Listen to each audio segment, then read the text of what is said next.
Is it going? Yes. Oh. So I was going to do an open mic tonight, and it got canceled. I showed up at the bar, and they said it was a last-minute decision. They couldn't open tonight, but I was really excited about the set I was going to do, so I'm recording this in my basement. So here goes. All right, I know what you guys are thinking. Not another pretty boy stand-up comic. Now, I'm not going to stand up here and call myself a fashion icon, but you can. Look at me standing up here looking like some kind of fuckboy tempting everybody. You know, they describe guys like me as having a face only a mother could love, but she doesn't. COVID-19 was great for me, though. Those masks helped cover up 85% of this mess. I know I give off a vibe that I listen to a lot of sports talk radio, and that's accurate. Anybody else here listen to sports talk radio?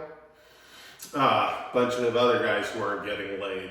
Ladies, target-rich environment tonight, help yourselves.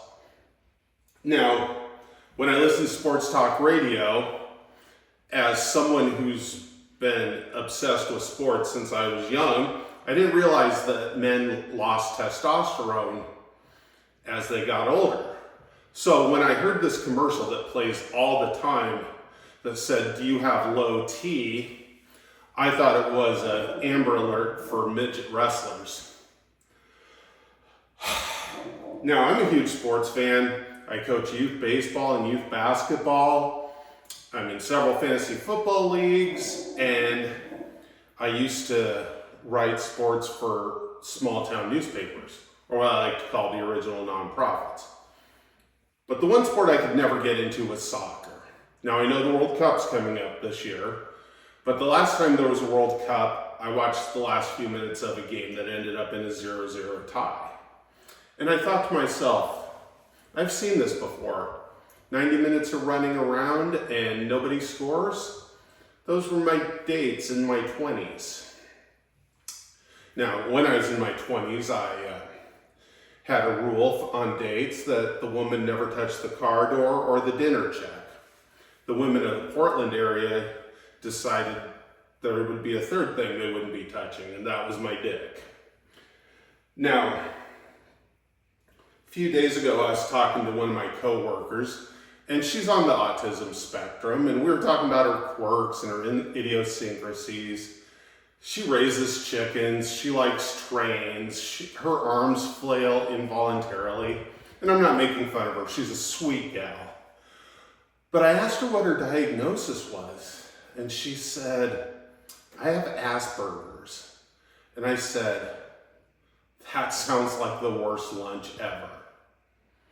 So earlier I told you I coach youth baseball, and this year for the first time in my life, I'm coaching 14-year-olds. And let me tell you, does anybody have teenage sons? Okay, you can confirm this, but 14-year-old boys are way dumber than you even think they are.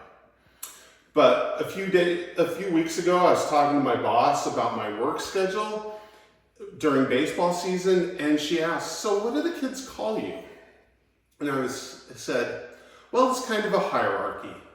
Kids who barely made the team, you know, the ones that bat at the bottom of the batting order, they're polite, respectful kids, happy to be there. They're more formal. They'll call me Mr. Larry or Mr. Coach or whatever. Now, the kids that are good, but maybe aren't the stars of the team, they'll call me Coach. Now, the stars, I don't even know if they know my name, because most of them just call me, hey, as in, hey, am I pitching tonight?"